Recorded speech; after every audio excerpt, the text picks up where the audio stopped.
한 절씩 교도하고 마지막 절을 합독합니다. 요셉이 이끌려 애굽에 내려가매 바로의 신하 친위대장 애굽 사람 보디발이 그를 그리로 데려간 이스마엘 사람의 손에서 요셉을 산이라. 여호와께서 요셉과 함께 하심으로 그가 형통한 자가 되어 그의 주인 애굽 사람의 집에 있으니 그의 주인이 여호와께서 그와 함께 하심을 보며 또 여호와께서 그의 범사에 형통하게 하심을 보았더라. 요셉이 그의 주인에게 은혜를 입어 섬김에 그가 요셉을 가정총무로 삼고 자기의 소유를 다 그의 손에 의탁하니 그가 요셉에게 자기 집과 그의 모든 소유물을 주관하게 한 때부터 여호와께서 요셉을 위하여 그 애굽 사람의 집에서 복을 내리심으로 여호와의 복이 그의 집과 밭에 있는 모든 소유에 미친지라. 주인이 그의 소유를 다 요셉의 손에 위탁하고 자기가 먹는 음식 외에는 간섭하지 아니하였더라. 요셉은 용모가 빼어나고 그 후에 그의 주인의 아내가 요셉에게 눈짓하다가 동침하기를 청하니 요셉이 거절하며 자기 주인의 아내에게 이르되 내 주인이 집안의 모든 소유를 간섭하지 아니하고 다 내 손에 위탁하였으니 이 집에는 나보다 큰 이가 없으며 주인이 아무것도 내게 금하지 아니하였어도 금한 것은 당신뿐이니 당신은 그의 아내임이라. 그런즉 내가 어찌 이 큰 악을 행하여 하나님께 죄를 지으리까. 여인이 날마다 요셉에게 청하였으나 요셉이 듣지 아니하여 동침하지 아니할 뿐더러 함께 있지도 아니하니라. 그러할 때 요셉이 그 일을 하러 그 집에 들어갔더니 그 집 사람들은 하나도 거기에 없었더라. 그 여인이 그의 옷을 잡고 이르되 나와 동침하자. 그러나 요셉이 자기의 힘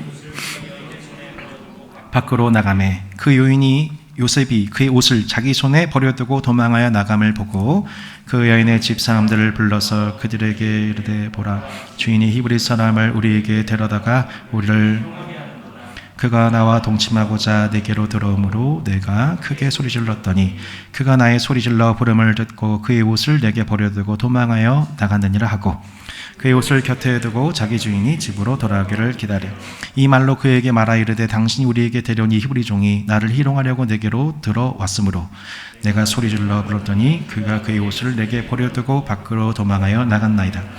그의 주인이 자기 아내가 자기에게 이르기를 당신의 종이 내게 이같이 행하였다 하는 말을 듣고 심히 노한지라. 이에 요셉의 주인이 그를 잡아 옥에 가두니 그 옥은 우병의 제수를 가두는 곳이었더라. 요셉이 옥에 갇혔으나 여호와께서 요셉과 함께 하시고 그에게 인자를 더하사 간수장에게 은혜를 받게 하심에 간수장이 옥중 죄수를 다 요셉의 손에 맡김으로 그물을 요셉이 처리하고 간수장은 그의 손에 맡긴 것을 무엇이든지 살펴보지 아니하였으니 이는 여호와께서 요셉과 함께 하심이라. 여호와께서 그를 범사에 형통하게 하셨더라. 아멘.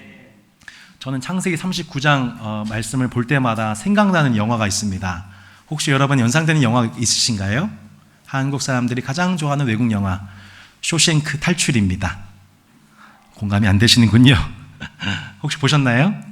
네. 제가 설명 많이 드려야 될 것 같은데요. 앤디 듀프레인이라고 하는 회계사가 나옵니다. 근데 자기 그 아내를 죽였다고 하는 억울한 누명을 쓰게 되죠. 결국 감옥에서 우리 법정에서 무기징역을 선고받고 감옥에 들어가게 됩니다. 근데 그 앤디라고 하는 사람을 눈여겨봤던 이 감옥 소장이 그에게 자신의 모든 재무일을 그 사람한테 맡기게 되죠. 그리고 그 후에 이 앤디를 통해서 참 놀라운 일들이 일어나게 되는데 앤디가 정부에 계속 편지를 쓰고 결국에는 그 감옥 안에 시립 수준의 도서관이 들어오게 됩니다. 그리고 거기에 있는 모든 죄수들이 함께 문화적, 교육적 혜택을 받게 되죠. 네. 그 내용, 죄수인 앤디 듀프레인 통하여서 감옥에 천국이 임하게 되는 내용이 참으로 인상적인 영화입니다. 여러분 창세기 39장 오늘 본문을 봤는데요. 서론과 본론의 동일한 표현으로 나오는 것으로 보아 이미 창세기 39장에 대해서 창세기 저자가 하고 싶었던 메시지는 이미 정해져 있습니다. 2절 말씀에 보면 이렇게 나와 있죠. 여호와께서 요셉과 함께 하심으로 그가 형통한 자가 되었다. 그리고 본문의 맨 마지막 23절에도 보면 여호와께서 그를 범사에 형통하게 하셨다 이렇게 나와 있으니 이 본문은 하나님이 요셉을 형통한 자가 되게 하셨다라고 하는 아주 단순한 메시지를 전하고 있는 것으로 우리는 아멘하면 됩니다. 설교 끝. 네, 죄송합니다. 아직 안 끝났습니다. 쉬운 말 성경으로 보면 이렇게 나와 있어요. 요셉은 하는 일마다 모두 잘 풀렸다. 아주 참 속 시원한 표현이죠. 요셉은 하는 모든 일이 잘 풀렸다는 내용은 나옵니다. 그런데 1절에서 보듯이 그는 머나먼 타양 애굽 이집트로 끌려온 노예입니다. 애굽 왕 바로의 신하이고 왕궁의 경호실장인 보디발의 집에 들어와 있습니다. 요셉은 지금까지 아버지 집에서 편애를 한 몸에 받으며 그 형들의 시기와 모함으로 죽을 위기를 겪었고 결국에는 노예로 팔려오게 된 상황 속에서 성경은 요셉을 향하여 하나님의 평가가 요셉은 그 하는 모든 일이 잘 풀렸어. 요셉은 하는 모든 일이 잘 풀렸어. 형통해. 이렇게 평가하고 있는 거예요. 3절에 보면 하나님께서 요셉과 함께 하셔서 요셉이 하는 모든 일마다 잘 되게 하셨다는 것을 이방인 사람인 보디발의 눈에도 한눈에 알 정도였습니다. 결국 요셉은 보디발의 눈에 확 들어오게 되었죠. 아까 우리 앤디 듀프레인처럼 그래서 이 보디발은 요셉에게 자신에 관한 모든 것들을 다 맡겨줍니다. 자신의 소유도 맡기고요, 집 안의 일과 밭의 일과 그 모든 것들을 다 맡겨요. 딱 한 가지 뭘 맡기지 않았냐면 자신의 음식, 이것만 맡기지 않았어요. 제 해석은 식탐이 좀 있었나 봐요. 먹을 거에 참 욕심이 많았던 것 같아요. 그래서 요셉한테 이건 안 맡겼어요. 네, 그래서 저도 점심에 뭐 먹을지 메뉴 선정 절대 안 뺏기거든요. 네, 제가 선택하거든요. 예, 아마 그랬던 것 같아요. 네, 제 해석입니다.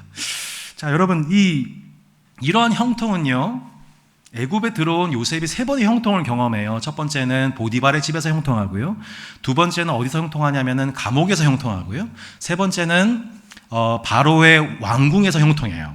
이게 이제 애굽에서 3번 경험하는 형통함이죠. 그런데 이 두 번째 장소로 넘어가게 된 그 사건, 요셉이 보디발의 아내를 범하려 했다는 누명을 쓰고 감옥에 갇히게 되었을 때 이러한 이제 엄청난 이제 억울함이 발생되지 않았습니까?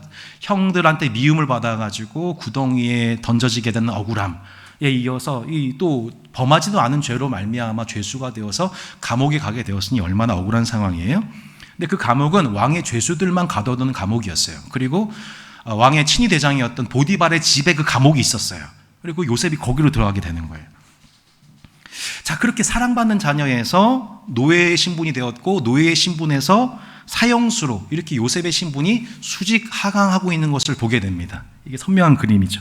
그런데 요셉은 보디발의 집에서 은총을 받았고, 또 감옥 간수장에게 은총을 받아서 오히려 보디발의 집 전체와 감옥의 전체를 다스리는 사무장이 되었다.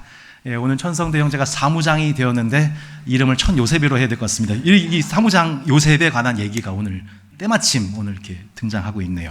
성도 여러분, 우리가 묵상하고 있는 창세기에서 아주 중요하게 말씀하고 있는 바가, 인간에 대해서 말씀하고 있는 바가 뭐냐면, 태초에 하나님이 천지를 창조하시고 인간을 창조하실 때는 하나님의 형상을 부여한 존재로 창조하셨다는 내용이죠. 유일하게 하나님의 형상을 부여받은 것이 인간입니다. 왜 그랬을까요? 하나님의 대리자로서 온 세상을 다스리도록, 온 세상을 생육하고 번성하고 땅에 충만하고 땅을 정복하고 다스리도록 부름받은 존재가 인간입니다. 여러분, 당시 신의 형상을 지닌 대리자는 누구예요? 각 나라의 왕이에요. 왕의 가문만 신의 형상을 받았다고 그랬어요. 근데 출애굽한 이스라엘 백성들에게 하나님 뭘 말씀하고 계세요? 너희는 왕적 존재야. 하나님의 형상을 받은 존재야, 이스라엘아 라고 말씀하시는 거죠. 예. 요셉은 지금 아버지의 품을 떠나서 이집트 이방인의 집으로 들어왔습니다. 감옥의 죄수가 되었습니다. 그런데 그를 형통한 자라고 성경이 말해요. 이상한 거죠. 일반적인 형통의 개념과는 아주 다른 개념의 형통이라는 것을 파악하게 됩니다.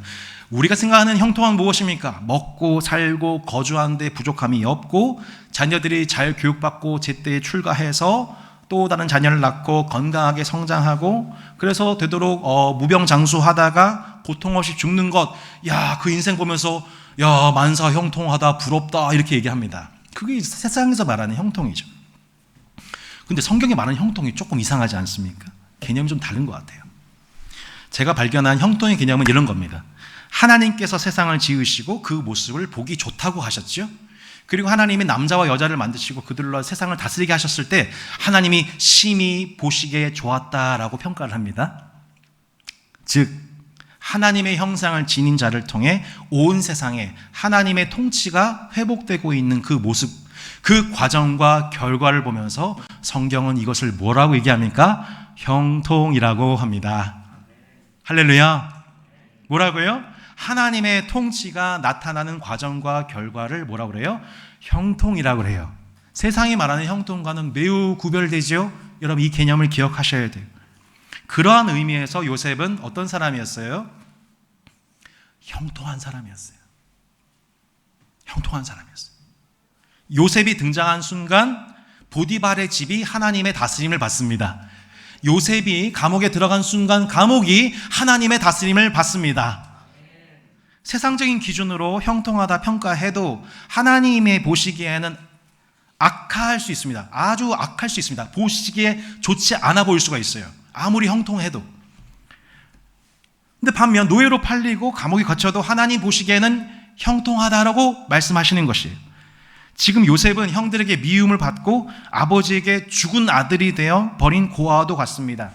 보디발의 집에 팔려간 일개 노예에 불과합니다. 억울한 누명을 쓴 죄수에 불과합니다. 그런데 하나님께서는 그를 보디발의 집을 복되게 하고 감옥을 복되게 하고 장차 애국과 열방을 복되게 하는 왕적 존재,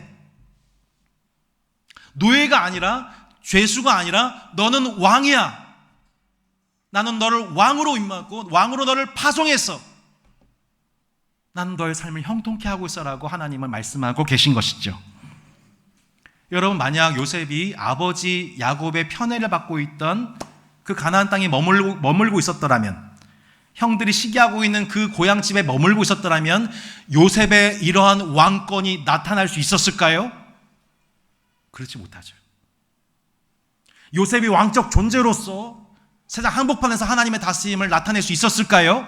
그렇지 못했던 겁니다. 성도 여러분, 아버지의 편애가 아닌 세상의 총애를 받는 자리로 요셉을 이끄신 하나님은 신실하십니다. 야곱이 아니라, 요셉의 형들이 아니라, 내 부모와 내 배우자와 내 가족이 나를 위하는 것 같아 보이지만 진짜 나를 위하시는 신실하신 분은 오직 여호와 하나님이십니다. 그러므로 여호와 하나님께 여러분께 길을 맡기십시오. 그리하면 저가 이루실 것입니다. 이 과정은 청년 요셉에게 정말 대단히 중요한 개념입니다. 지금 청소년 청년 시기를 겪고 있는 요셉에게 이 경험은 정말 중요한 거예요. 여러분 당시 고대 근동의 신관은 어땠습니까? 그 모든 그 신관은 다 지역신, 지역 수호신 개념이에요. 애굽에 가면은 애굽신을 믿어야 돼요. 라라고 하는 태양신을 믿어야 돼요.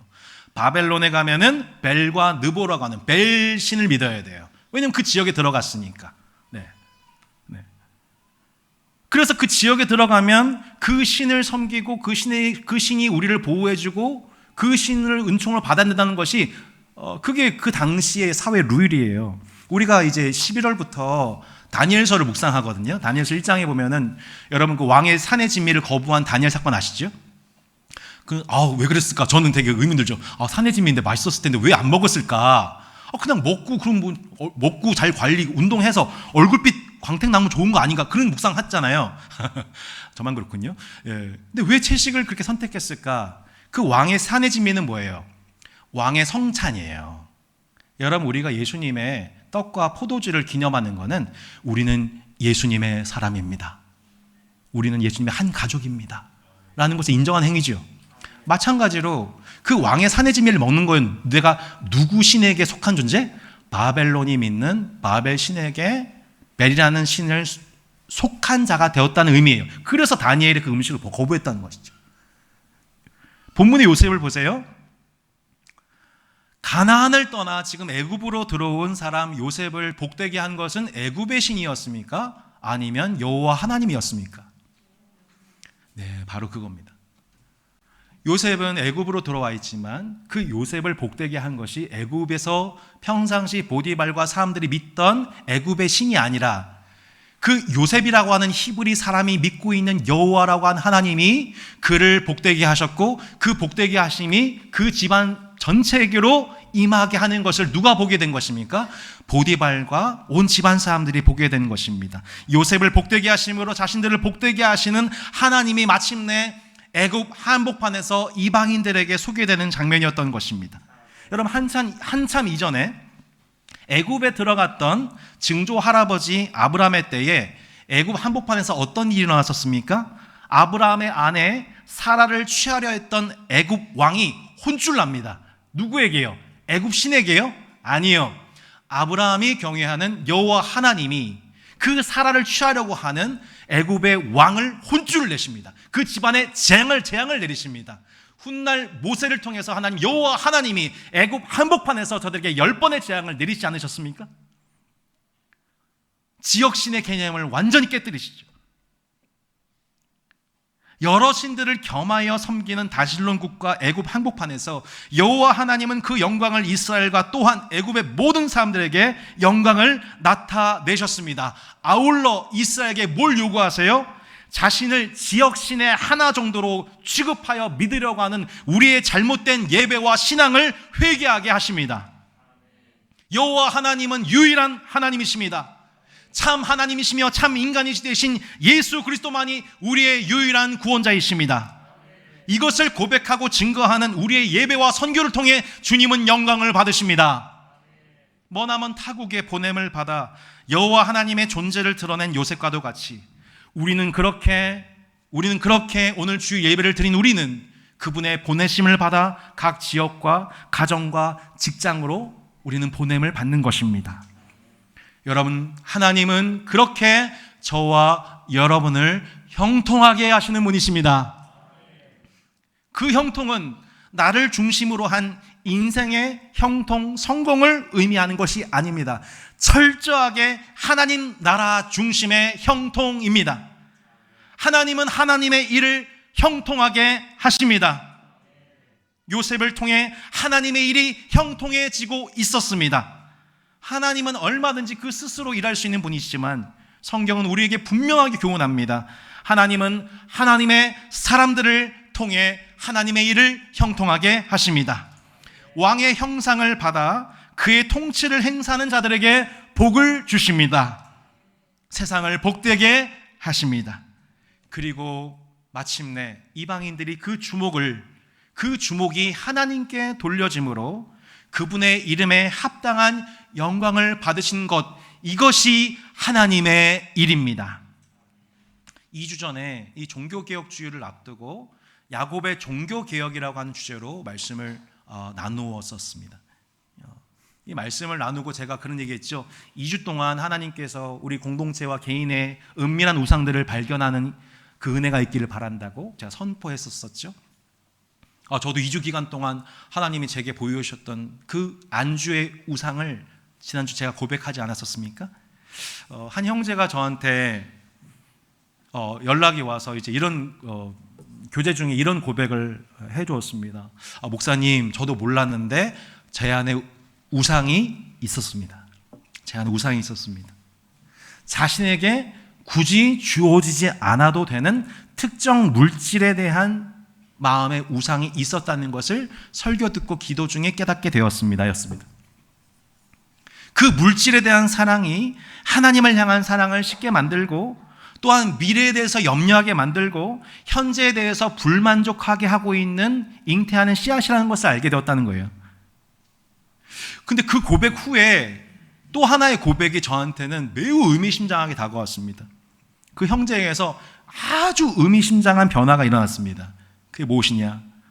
자신이 평생 마음으로 용서하지 못하고 축복할 수 없었던 전도 대상자를 위해 난생 처음 그 영혼의 구원을 위해서 기도하는 자신을 2주 전 주기철 기도회 때 발견했다는 것입니다. 할렐루야. 여러분, 우리가 이 우상숭배라는 것은 레알입니다. 실제예요. 우리의 영혼이 실제로 하나님 외에 다른 우상을 섬기고 있으면 그것이 어떻게 나타나게 됩니까?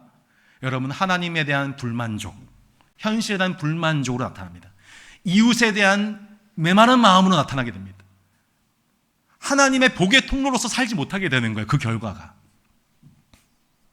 우상숭배는 레알이에요. 현실이에요. 실제 우리 마음속에 하나님의 복의 통로로 살지 못하게 하는 그 실제적인 암덩어리가 바로 이 우상숭배의 문제인 것이죠. 여러분, 하나님과 겸하여 물질을 섬기려 했던 자신의 은밀한 만몬을 하나님 앞에 회개한 형제의 예배를 하나님은 기뻐 받으시고 마침내 묶여져 있던 영적인 축복이 형제를 통해 하나님 나라가 전방위적으로 퍼져나가게 될 것을 믿습니다. 지난 2주 전에 모 성도님께서 급작스럽게 병원 응급실에 실려간 할머니 소식을 저에게 알려주셨습니다. 그 할머니 안타까운 게 면회를 할 수가 없습니다. 중환자실에 있었기 때문에.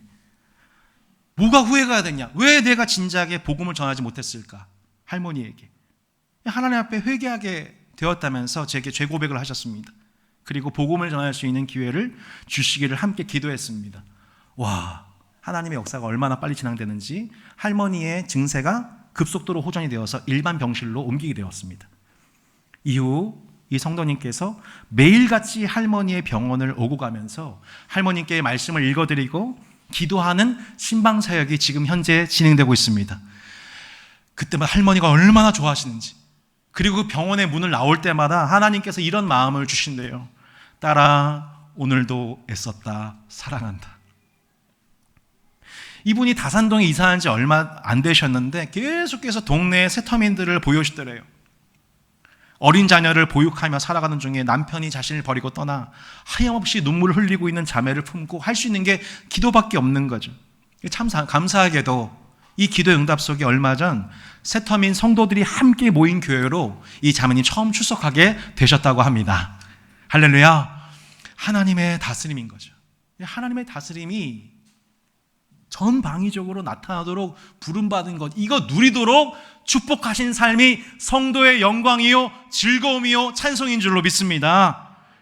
지난 2년 전에 제가 한 집사님께 이런 전화를 받았던 기억이 지금도 생생해요. 제가 신방하다가 식사 시간에 밥 먹다가 전화를 받았는데 이 집사님이 그런 얘기 하셨죠. 회사에서 목사님, 관계 문제 때문에 너무 힘듭니다. 저를 연속적으로 시험 들게 하는 한 분이 계십니다. 어떻게 할지 모르겠습니다. 함께 한참 동안 얘기하고 기도했던 기억이 나요. 근데 여러분, 2년이 지난 얼마 전, 몇 개월 전에 다시 그 집사님께 연락이 왔습니다. 놀랍게도 자신에게 연속적으로 시험을 안겨줬던 그 자매님이 얼마 전에 예수님을 만나서 회사에 출근할 때마다 자기한테 하나님과 성경에 대해서 계속 묻기 시작했다는 것입니다. 회사 시간 업무는 안 하고 계속 성경 펴고 성경에 대해서 묻는 이 첫사랑이 그분께 시작됐다는 것을 말씀하고 있는 것입니다. 여러분, 코로나 기간 동안 우리는 교회와 예배와 모임이 위축되었다는 것을 정말 많이 느끼고 살았습니다. 근데 제가 이런 일들을 계속 보면서 따스한 교회에 하나님께서 보내주신 새 가족들 중에서 일어나고 있는 일련의 일들을 보면서 분명하게 오늘 본문은 확신하게 됩니다. 하나님은 하나님의 일을 형통하게 하십니다. 이 일에 부름받은, 이 일에 순종하는 성도들의 삶을 형통하게 하십니다. 여러분, 내년도 바라보면서 여러분, 세계와 대한민국에 이 닥쳐오게 될 경제와 금융위기, 정치와 안보위기, 사상과 문화의 혼란 겪는 우리에게 하나님 본문을 통해서 우리 가운데 격려하고 계세요. 뭘 말씀하고 계신 거예요? 아들아, 딸아, 나는 나의 일을 형통하게 할 거야. 내 일에 순종하는 너를 형통하게 할 거야. 성도 여러분, 세상 사람들처럼요 똑같이 판단하고 똑같이 말하고 똑같이 생각하지 마십시오. 망하는 길입니다. 눈에 보이는 것을 믿고 말하고 판단하고 생각하는 것, 모든 것이 망하는 길이에요. 눈에 보이는 것을 믿지 마시고 믿음으로 현상을 분별하기를 바랍니다. 믿음으로 현상을 분별하기 위해 말씀을 주야로 보시기를 바랍니다. 부하거나 가난해도 괜찮아요. 좀 강하고 약해도 괜찮아요. 유명하거나 무명하나 괜찮아요. 그게 문제가 아니에요. 그 모든 상황 속에서 하나님은 하나님의 일을 영통하게 하신다는 것을 주목하시기를 바랍니다. 모든 상황 속에서 하나님은 부족함이 없게 하실 것입니다. 인내하고 자족할 수 있는 비결을 지금 내게 주어진 삶의 현장에서 하나님은 현장 체험 학습 중인 줄로 믿습니다. 고삼성 목사님이라는 분이 계십니다. 이분의 글을 참 탁월하십니다. 이분이 그런 글을 질문을 던지셨어요. 왜 예수님께서는 목양을 담당해야 하는 베드로에게 내가 양들을 사랑하느냐, 내가 양떼들 사랑하느냐? 이런 질문을 목양자한테 던지지 않으시고 내가 나를 이 사람들보다 나를 더 사랑하느냐? 이걸 3번 물으셨단 말이죠. 왜 양떼들 사랑하느냐라고 묻지 않으시고 나를 더 사랑하느냐라고 물으셨을까? 이게 이분의 질문이었어요. 묵상이었어요. 하나님은 오늘 예배드리는 여러분에게도 물으십니다. 나를 더 사랑하느냐? 내가 나를 사랑하느냐? 물으십니다. 목양이나 교육이나 자녀 양육 감당하시는 모든 분들 아시죠? 양떼들 감당하는 것, 자녀들을 교육하는 것, 양육하는 것 정말 지치고 고된 일입니다. 여러분, 양을 사랑하라고 해서는, 내 자녀를 사랑하려고 해서는 결코 자녀를 사랑할 수 없습니다. 세상 사람들이 이렇게 얘기합니다. 저는 제 일을 사랑해요. 제 가족을 사랑해요. 제 아이를 사랑해요. 제 인생을 사랑해요. 여러분, 이러다가는요 얼마 되지 않아 지치고 피곤하고 무의미해집니다. 그건 육신의 방식이에요. 이건 순서가 잘못된 거예요. 여러분, 순서가 잘못됐어요. 이래서는 절대 하나님을 사랑할 수 없고 절대로 이웃을 사랑할 수 없어요. 순서를 바꿔야 돼요. 우리는 하나님을 가장 먼저 사랑합니다. 우리는 매일매일 가장 먼저 하나님을 사랑하는 것입니다. 마음과 뜻과 힘을 다하여 하나님을 사랑하기 위해서 더 노력하는 것입니다. 하지만 그 사랑하려고 할 때 우리는 경험하게 됩니다. 야, 내 마음은 완악하구나. 하나님을 사랑하는 것이 없구나. 내 뜻은 두 갈래, 세 갈래 갈려져 있구나. 내 속에 내가 너무 많구나. 내 힘은 또 연약하여 또 범죄하는구나. 하나님을 온전히 사랑할 능력이 없다는 것. 하나님을 사랑하는 계명을 주셨지만 그 계명을 지킬 능력이 없다는 것 여러분 경험하시죠? 하나님만이 참 사랑이시며 사랑의 원천이십니다. 하나님은 우리를 사랑하시되, 인간을 사랑하시되 온 마음으로 사랑하십니다. 온 뜻으로 사랑하십니다. 온 힘을 다해 여러분을 사랑하십니다. 제가 여러분 온 힘을 다해 설교할 때 아멘 해주시면 설교가 빨리 끝납니다. 여러분, 하나님은 여러분을 온 마음과 온 뜻과 온 힘을 다해 여러분 사랑하십니다. 설교문 그대로예요. 우리를 완전하게 사랑하시는 확실한 증거를 십자가를 통해서 우리가 확증하셨습니다. 그래서 주님의 십자가 사랑을 묵상해야 하는 거예요. 십자가의 사랑 안에 하나님 우리 사랑할 때 온 마음, 온 힘, 온 뜻 다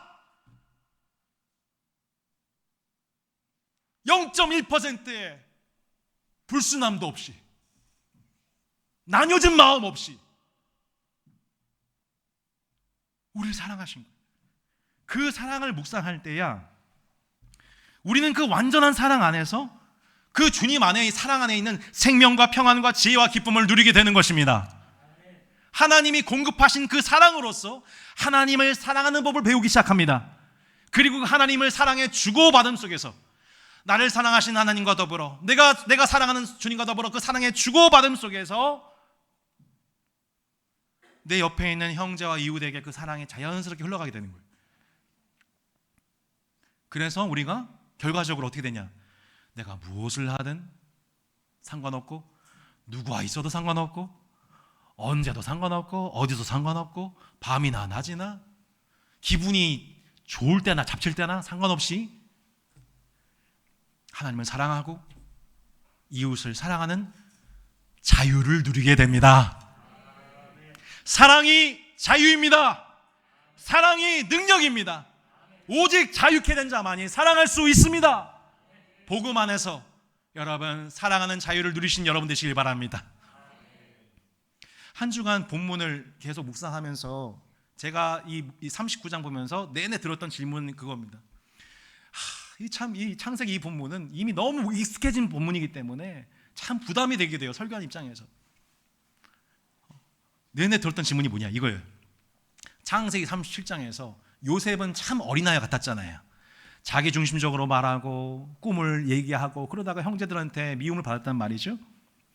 아니 근데 그 요셉은 어디 가고 갑자기 노예로 팔려와가지고 죄수가 되어서는 어떻게 이렇게 애굽에서 갑자기 포텐 터진 거야? 하나님의 사람으로서 어떻게 이렇게 포텐이 터진 거야? 이게 제가 좀 이상하게 봤던 지점이었어요. 제가 이상하신가요? 예. 여러분, 요셉을 한번 삶의 역추적해 봅시다. 그는 어려서부터 어머니 라헬의 죽음을 경험했어요. 그래서 갓난 아기인 동생 베냐민을 품고 유년기를 성장했을 거란 말이죠. 비록 편애의 방식이었지만 그가 아버지의 품에서 그 자신의 아버지와 집안과 더불어서 언약을 맺으신 여호와 하나님에 관한 깨알같은 간증들을 많이 들었을 거란 말이죠. 그러면서 폭력적인 문화에 길들여졌던 시몬과 레위, 음란한 문화의 영향을 받았던 르우벤과 유다, 이 형들의 모습을 어떻게 했어요? 아버지께 고한 역할을 했어요. 이 과정 속에서 요셉은 음란하고 폭력적인 세대와 문화에 대한 분별력과 저항감을 기르게 되었다. 창세기 38장에 보면 형 유다 얘기가 나와요. 오늘 38장 넘어갔어요. 형 유다가 창녀로 가장한 자신의 며느리와 동침해서, 그러니까 유다 입장에서는 창녀와 더불어서 몸을 섞은 것이죠. 성범죄하는 장면이 나와요. 그게 38장 스토리예요. 근데 이와 정반대된 얘기가 창세기 39장 중반에 등장합니다. 그게 무슨 사건이에요? 보디발의 아내의 성적인 유혹을 물리치는 요셉이에요. 왜 똑같은 12지파 12아들 중에서 요셉과 이 유다에게 이런 극명하게 대별되는 차이가 나오게 된 것일까요? 요셉이 보디발의 집에서 그의 아내로부터 받은 이 성적인 유혹을 분별하고, 더 나아가 권력자로서 부당한 성적인 폭력을 행사하는 보디발의 아내에 대하여 애굽의 이 폭력적인 문화에 대해서 어떻게 요셉이 그것을 분별하고 저항하고 있습니까? 매일 그에게 추파를 던지며 침실로 유혹하는 보디발의 아내에 대해서 분별하고 저항하는 요셉의 신앙이 무엇입니까? 그것이 9절입니다. 이 집에는 나보다 더 큰 이가 없으며 주인이 아무것도 내게 금하지 아니하였어도 금한 것은 당신뿐이니 당신은 그의 아내임이라. 그런즉 내가 어찌 이 큰 악을 행하여 하나님께 죄를 지으리까? 여러분, 우리는 창세기 3장 하면 선악을 알게 한 나무 열매, 왜 그거를 하나님께서 동산 중앙에 주셔서 우리로 범죄케 하셨냐고 많은 이들이 오해합니다.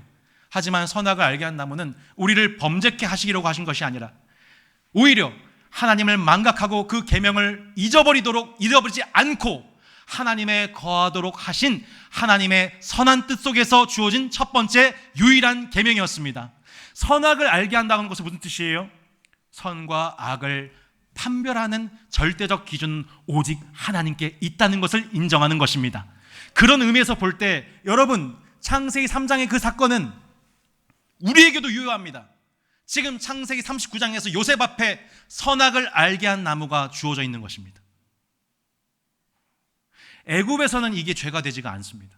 보디발과 보디발의 아내 입장에서는 이게 죄가 되지 않는 문제입니다. 죄를 범어도 얼마든지 덮어버릴 수 있는 문제였습니다. 하지만 요셉은 선악을 알게 한 나무 열매를 먹지 않습니다. 왜요? 하나님 보시기에 이것은 악한 행동이기 때문에. 그런데 그 선과 악을 분별하는 이 요셉의 탁월함은 어디서 길러진 것입니까?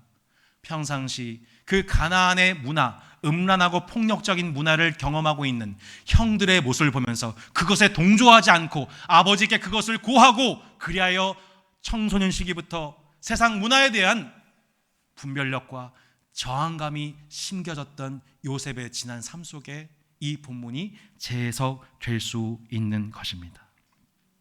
신체가 건장하고 혈기가 왕성하며 용모가 아름다운 남성으로서 보디발의 실세 2인자로 부상한 요셉이었지만 그가 오직 섬길 한 분은 여호와 하나님이었기에 선과 악에 대해서 분별력을 잃지 않고 부당한 폭력에 저항할 수 있었다라고 본문은 우리를 격려하고 있습니다. 여러분, 라헬이 은밀하게 아버지 집에서 손에 품고 들어온 음란물이 무엇이었습니까? 드라빔이었습니다. 여러분, 현대 그리스도인들의 드라빔은 무엇입니까? 무엇이에요? 여러분 지금 다 안주머니 갖고 계십니다. 스마트폰. 여러분께 묻겠습니다. 여러분 스마트폰 사용하실 때 하나님 앞에 기도하고 사용하십니까? 그 스마트폰을 여러분 하나님 앞에서 사용하십니까? 아니죠.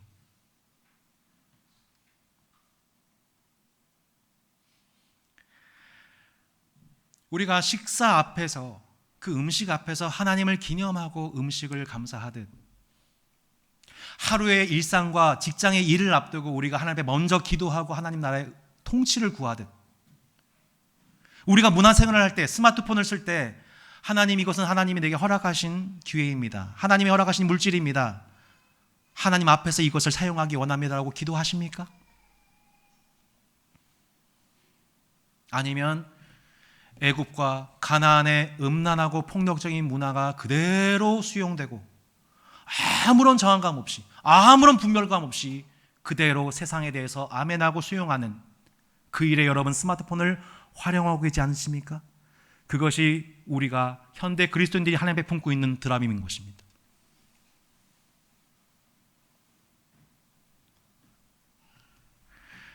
자동차를 몰려면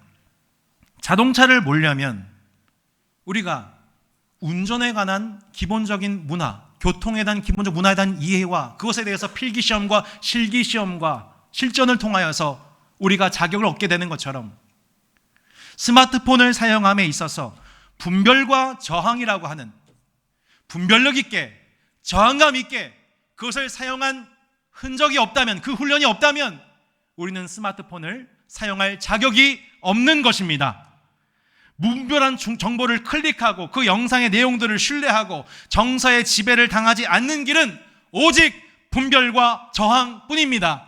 요셉은 어려서부터 폭력과 음란의 문화에 대해서 저항했던 시간들이 축적이 되었고, 그 결과 애굽의 폭력적이고 음란한 문화가 지배적인 세상 한복판 가운데서도 그것을 분별하고 저항하여 승리할 수 있었다. 그것이 요셉이 감옥에서나 보디발의 집에서 형통했던 비결이다라고 성경 기자는 우리 가운데 도전하고 있는 것입니다. 사랑하는 성도 여러분, 이 일에 먼저 본이 되는 부모가 되시기를 바랍니다.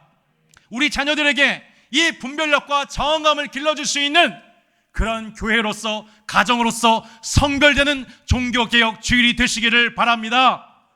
오늘도 보디발의 아내들이 SNS를 통해 이 시대 요셉들을 유혹하죠. 홀로 핸드폰을 쥐고 있는 그 시간, 곧 유혹에 노출되어 있는 시간입니다. 저는 늘 고백하잖아요. 전 월요일이 제게 안식을 누린 날이거든요. 긴장 탁 풀고, 스마트폰은 나의 목자시니 나를 침대에 누이신도다 하면서 막 바로 점프하면서, 아내는 출근하고 소나라는 유치원 가고 세상에 천국이 따로 없다. 여러분, 그 순간이죠. 주부분들 공감되시죠? 바로 그 순간인 거죠. 보디발의 아내와 나만이는 그 시간, 이 아니라 나는 지금 하나님 앞에 있다. 난 지금 하나님 앞에 있다. 코람데오, 나는 지금 하나님 앞에 있다. 하나님이 나를 뻔히 보고 계시는데 어떻게 범죄하겠냐고. 보디발의 아내는 하나님을 경외함이 없으니 하나님이 어디 있어? 요셉, 당신 지금 나와 둘이 있는 거야. 그 이방인 앞에서 하나님의 사람들이 하나님을 드러내는 방식이 뭐예요? 나는 하나님 앞에 있어 지금. 이 소명에 순종한 요셉은 세상의 기준으로 형통했습니까? 아니죠. 보디발의 아내를 거부한 그 결과 억울한 누명을 씁니다. 성폭행 미수범이 됩니다. 감옥 갑니다. 근데 성경 뭐라 그래요? 하나님 뭐라고 말씀하세요? 요셉은 일이 잘 풀렸어. 요셉 잘했어. 그는 형통했어 라고 하나님 말씀하시죠. 오늘 본문은 그렇게 보디발의 집에서나 감옥에서나 요셉의 형통이 지속되었다고 말씀합니다. 하나님의 일이 진행된 데 있어서 요셉은 그렇게 분별과 저항으로서 승리하고 있었던 것입니다. 사랑하는 성도 여러분, 이렇게 분별과 저항으로서 세상의 유혹을 이기시며 하나님 나라의 일을 형통하게 진행하신 분이 누구이십니까? 하나님의 아들 예수 그리스도이십니다.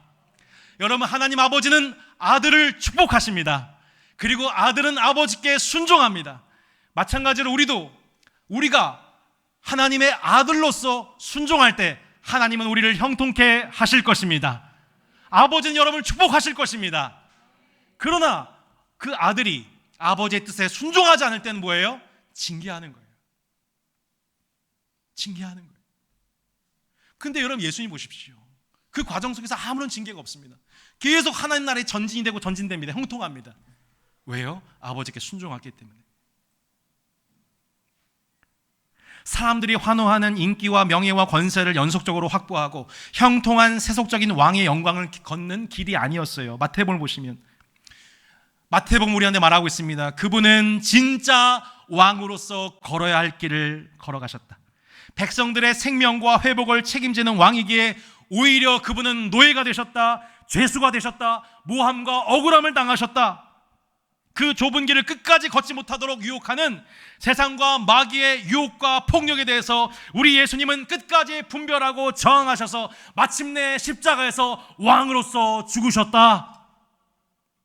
자신을 죽이고 배신한 자들을 벌하는 방식이 아니라 오히려 자신의 고난과 죽음과 부활로서 온 백성과 열방을 살리는 길을 그분은 마침내 성공하셨다. 그것이 하나님께서 주신 형통이었다라고 말씀하고 있는 것입니다. 성도 여러분, 예수 그리스도는 하나님 나라의 형통한 자이십니다. 저와 여러분은 예수 그리스도 안에서 함께 형통한 자로 부름을 받았습니다.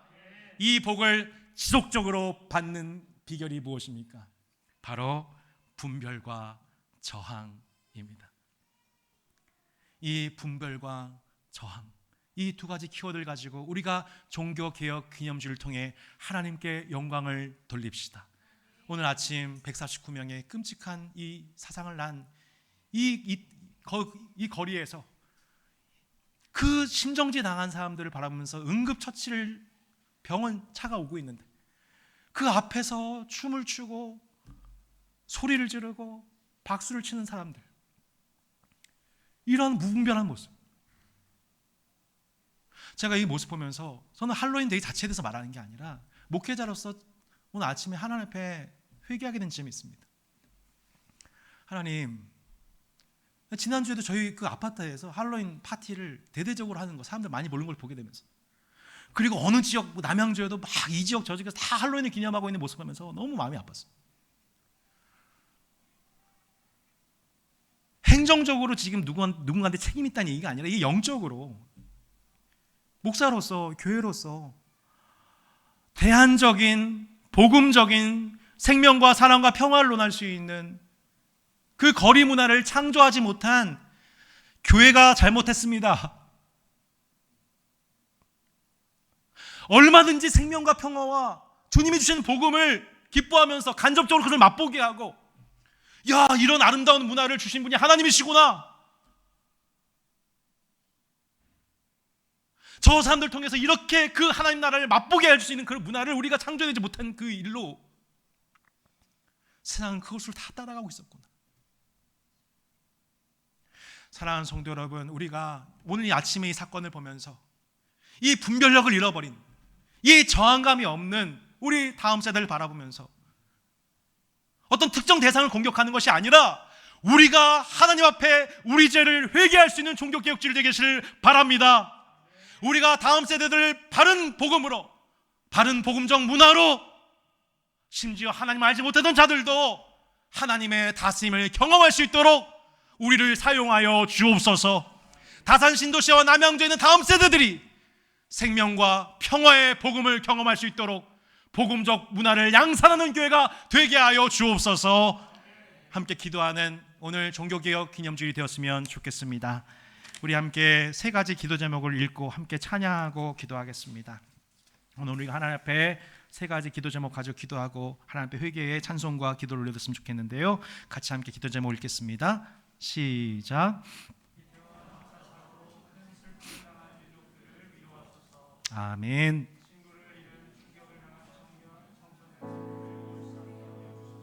아멘.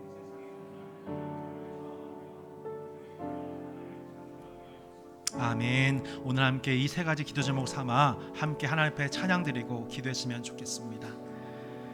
세속이 말하는 형통이 아닌 하나님이 말씀하시는 형통의 그 기준을 회복하게 하시고, 우리가 지금 이 순간부터 우리가 길러야 될 것은 그 분별과 저항이며 그 분별력과 저항감을 우리 자녀들에게 길러주는 일이고, 하나님 알지 못한 이들에게 하나님의 문화를, 하나님의 다스림을 알게 하는 일임을 우리가 기억하는 종교개혁 기념주일과 오늘 골든벨이 되었으면 좋겠습니다.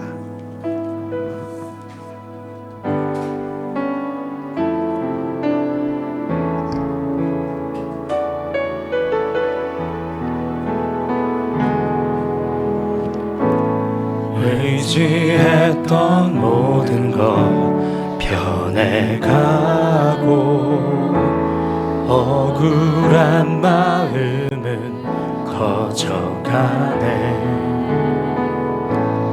부끄럼 없이 살고 싶은 마음 주님 아시네. 모든 일을 선으로 이겨내고 죄의 유혹을 따르지 않네. 나를 구원하신 영원한 그 사랑, 그 지근에 날 붙드시네. 주어진 내 삶이 작게만 보여도 선하신 주 나를 이끄신 몸에 중심을 보시는 주님만 따르네. 날 택하신 주만 의지해. 보이는 상황에 무너질지라도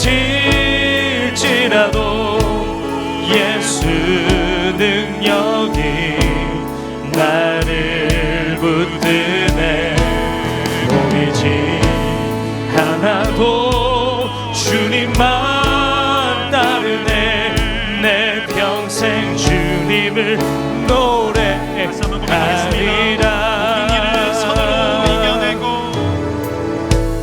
모든 일을 선으로 이겨내. 죄의 유혹을 따르지 않네. 죄의 유혹을 따르지 나를 구원하신, 나를 구원하신 영원한 그 사랑, 그 시근에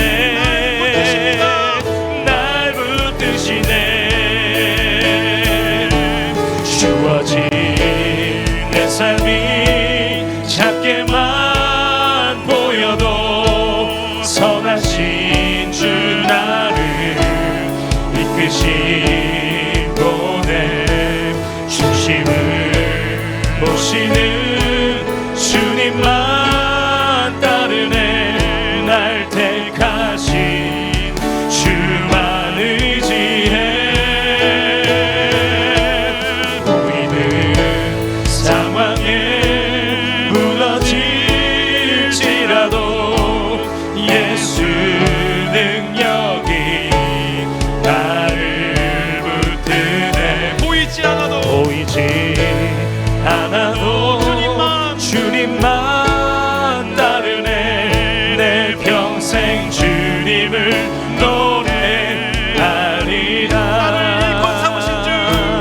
나를 일꾼 삼으신 주, 크신 능력 주시고 언제든지 주 뜻대로 사용하여 주소서. 나를 일꾼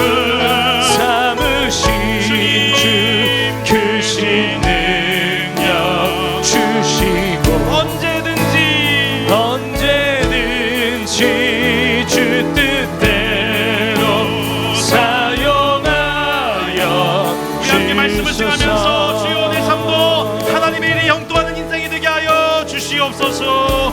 분별과 저항으로 하나님께 영광 돌리게 달라고 함께 그 이름을 부르며 기도하겠습니다. 주여, 하나님 아버지 감사합니다. 하나님 아버지 감사합니다. 종교개혁 기념주의를 통하여 우리의 말씀을 주시니 감사합니다. 하나님, 내 삶을 통해 하나님이 영통하여 주기를 원합니다. 하나님이 영통하여 주기를 원하며 나아갑니다. 하나님, 언제든지 주님은 주의 뜻대로 우리 삶에 이루어 가정에 이루시고 교회에 이루시고 남양주 가운데 이루어 주시기를 원합니다. 하나님 아버지, 하나님 아버지 분별과 저항으로서 주여 약한 사람을 분별하게 하여 주시고 하나님 아버지 앞에 저항하게 하여 주시옵소서. 주님 앞에서 살아가게 하여 주시기를 원하며 나아갑니다. 하나님, 나를 일꾼 삼으신 주 크신 능력 주시고 언제든지 주 뜻대로 사용하여 주소서. 사랑하는 성도 여러분, 이제 오늘 한 번 더 기도합시다. 우리 청년과 청소년 세대를 위해서 기도합시다. 하나님, 요셉과 유다의 삶을 보면서 이 유다의 분별함을 봅니다. 유다의 이 저항감 없는 모습을 보게 됩니다. 하나님, 우리 자녀들에게 이 참으로 저항과 분별의 믿음을 주지 못한 선대의 죄악을 용서하여 주시옵소서. 한 사회를 바른 길로 인도하지 못한 교회의 책임을 통감합니다. 용서하여 주시옵소서. 하나님의 다스림을 이 지역과 우리 가정과 다음 세대에게 흘려보낼 수 있도록 저희를 사용하여 주시옵소서. 오늘 함께 찬양하며 나아갈 때에 나를 이끈 삼으신 주 크신 영 주시고 한 번 더 찬양하면서 하나님, 다산 교회를 통해 이 지역과 다음 세대 가운데에 하나님의 다스림을 흘러넘치게 하는 교회로 쓰임을 받게 하여 주시옵소서. 함께 찬양하고 기도하겠습니다. 나를 일꾼 삼으신 주 크신 능력 주시고 언제든지 주 뜻대로 사용하여 이 다산동과 남양주의 부흥을 위하여 주 이름을 부르고 기도하겠습니다. 주여,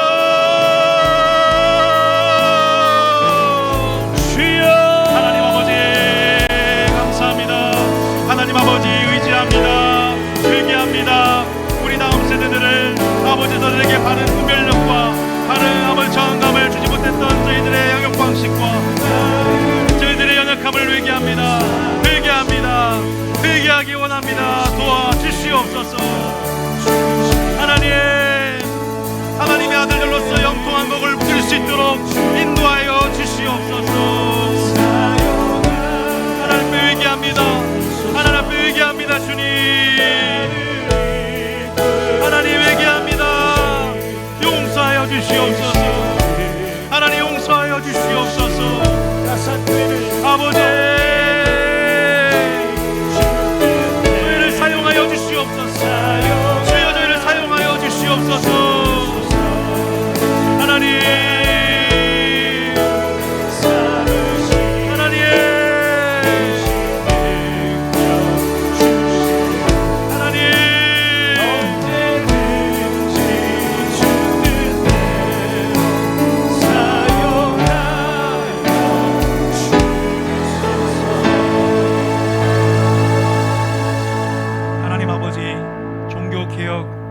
예배를 통해 우리에게 말씀 주신 주님께 감사와 영광과 찬송을 올려드립니다.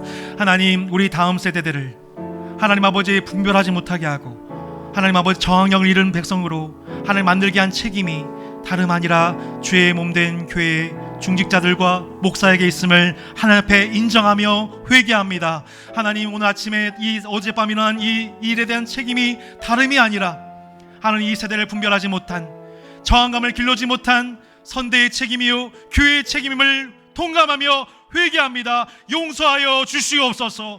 하나님, 이제 지금 하나님 나라의 복음과 그 복음적 문화를 창달하는 일에 쓰임을 받도록 기름 부어 주시옵소서.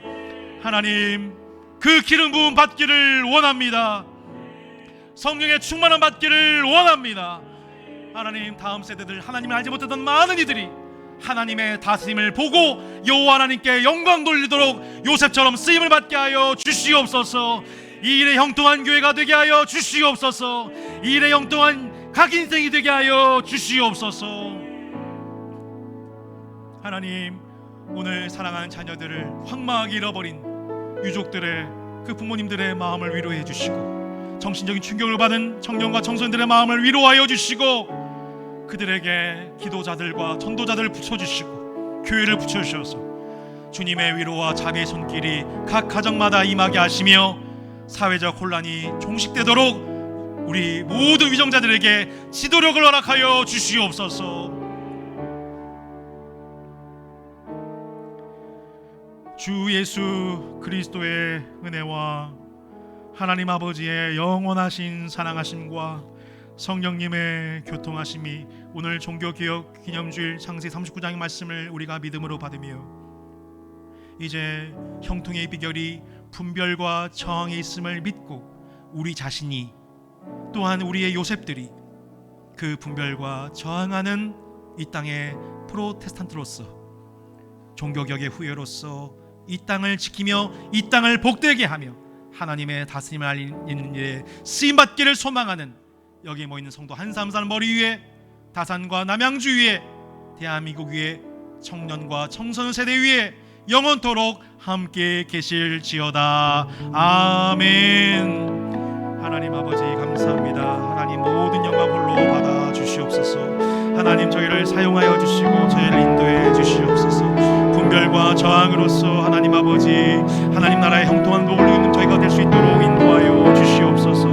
하나님 주의 성령을 부으셔서 우리 한사람 사랑 가운데 역사하시는 하나님의 손길을 받게 해 주옵소서. 감사합니다. 주님 모든 영광을 받아 주옵소서.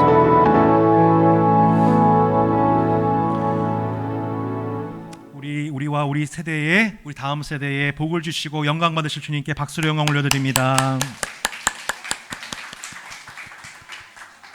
네, 연이어서 우리 성경 골든벨을 진행을 하겠습니다. 배가 고프실 것 같아서 오늘은 햄버거를 준비를 했고요. 골든벨과 동시에 진행하도록 하겠습니다. 김문지 전사님, 네, 혹시 유초등부 다 들어왔나요? 유초등부 다 들어왔어요? 네, 좋습니다. 준비됐어요? 네, 좋습니다. 햄버거 먹고 있어요? 좋습니다. 성도분들 그대로 앉아 계시면 저희가 햄버거를 그대로 나눠드리도록 하겠습니다. 그래서 혹시 새 가족으로 오신 분들은 잠깐만 저 교제 나눌 수 있도록, 네, 좀 뒤 나가시는 새 가족 계시잖아요. 잠깐만 저 인사하고 나가면 좋겠습니다.